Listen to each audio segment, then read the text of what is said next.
ஆண்டவராகிய இயேசு கிறிஸ்துவின் வெளியேறப்பட்ட நாமத்தினாலே ஆண்டவர்களுக்கு கொடுத்ததான ஏஜே பவர் மினிஸ்ட்ரியின் சார்பிலே அன்பின் நல்வாழ்த்துக்களை தெரிவித்துக் கொள்கிறேன். எனக்கு அருமையானவர்களே, எப்படி இருக்கிறீர்கள்? இந்த புதிய நாளிலும் உங்களை காணும்படியாய் ஆண்டவர் ஸ்லாக்கியத்தை தந்திருக்கிறார். இந்த நாளிலும் கர்த்தருடைய வார்த்தையை நாம் தியானிக்கப் போகிறோம். எபிரேயருக்கு எழுதிய திருமுகம் 11ஆம் அதிகாரம் 3வது இறை வார்த்தை. விசுவாசத்தினாலே.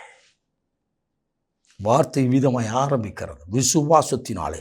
முதல் வார்த்தை சொல்லி விசுவாசம் இல்லாமல் தேவனுக்கு பிரியமாக இருக்க முடியாது.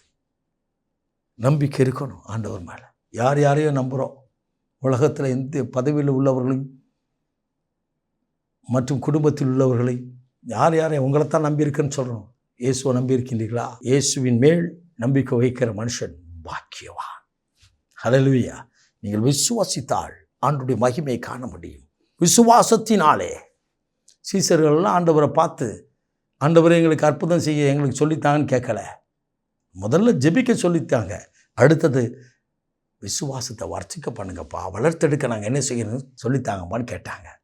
இந்த அதிகாரம் முழுவதும் விசுவாசத்தை குறித்தும் விசுவாச வீரர்களை குறித்தும் எழுதப்பட்டிருக்கிறது. 4வது இறை வார்த்தை ஆபேல் விசுவாசத்தினாலே. 5வது இறை வார்த்தை ஏனோக்கு விசுவாசத்தினாலே கர்த்தரோடு நடந்தான். ஆம், எனக்கு அருமையானவர்களே, 7வது வார்த்தையில் நீங்கள் வாசிப்பீர் என்று சொன்னால் நோவா விசுவாசத்தினாலே என்று எழுதப்பட்டிருக்கிறது. 8வது வசனம் ஆபிரகாம் விசுவாசத்தினாலே. 9வது வசனம் சாராள் விசுவாசத்தினாலே. 20வது வசனம் ஈசாக் குறித்தும். 21வது வசனம் யாக்கோப்பை குறித்தும். அதன் பின்னதாக யோசேப்பை குறித்தும், மோசேயை குறித்தும், செங்கடலை கடந்து போனது காரியங்களை குறித்தும், யோசுவா யோர்தானை கடந்த காரியங்களை குறித்தும் விசுவாசத்தினால் ஜெயித்தார்கள், ஜெபித்தார்கள் என்று சொல்லி எழுதப்பட்டிருக்கிறதே. நாம் அந்த அதிகாரம் முழுவதும் நாம் வாசிக்க முடியும்.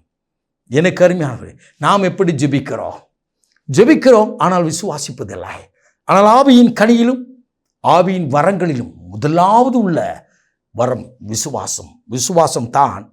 விசுவாசத்தோடு ஜெபிப்போம் என்று சொன்னால், விசுவாசம் ஜெபத்தோடு இணையும் என்று சொன்னால் அற்புதங்களை கொண்டு வரும்.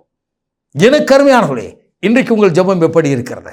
விசுவாசித்து தேவன் எனக்காகவே, என்னுடைய பாவத்திற்காகவே, என்னுடைய சாபத்திற்காகவே, என்னுடைய வியாதிக்காகவே, நான் செய்த அக்கிரமங்களுக்காக அவர் சிலுவையிலே மரித்தார். என் பாவங்களை அவர் சுமந்தார், என் சாபங்களை சிரசில் சுமந்தார்.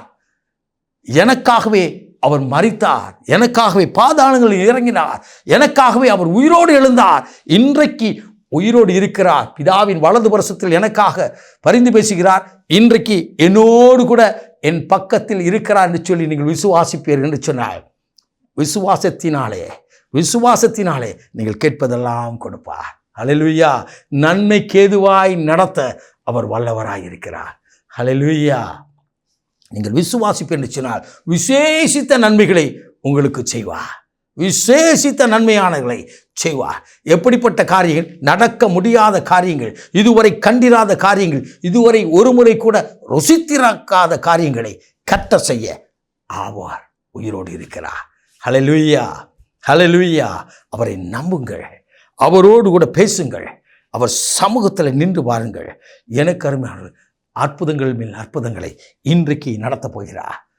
அற்புதங்களை பெற்றுக்கொள்ள ஆயத்தமாக இருக்கின்றீர்களா? ஆண்டவர் சமூகத்தில் விசுவாசித்து ஜெபிக்க ஆயத்தமாக இருக்கின்றீர்களா? நாம் ஜெபிப்போமா? மகா பரிசுத்தம் உள்ள தகப்பனே, இந்த வார்த்தையை கேட்டுக்கொண்டிருக்க ஒவ்வொரு மேலும் இந்த குமாரனாகிய இரட்சகர் இயேசுவின் நாமத்தில் பரிசுத்த ஆவியின் வல்லமையோடு ஜெபிக்கிறோம். இயேசு சுவாமி விசுவாசத்தை வர்த்திக்க பண்ணுவீராக. விசுவாசித்து ஜெபிக்கும் போது அற்புதங்களை காண்பார்களாக. அற்புதம் செய்து மகிழ பண்ணும் இயேசு சுவாமி. ஒவ்வொருடைய கண்ணீரையும் கண்டு கடந்து போகாத தேவன் உயிரோடு இருக்கு என்பதை விளங்க பண்ணும். ஆசீர்வதியும்.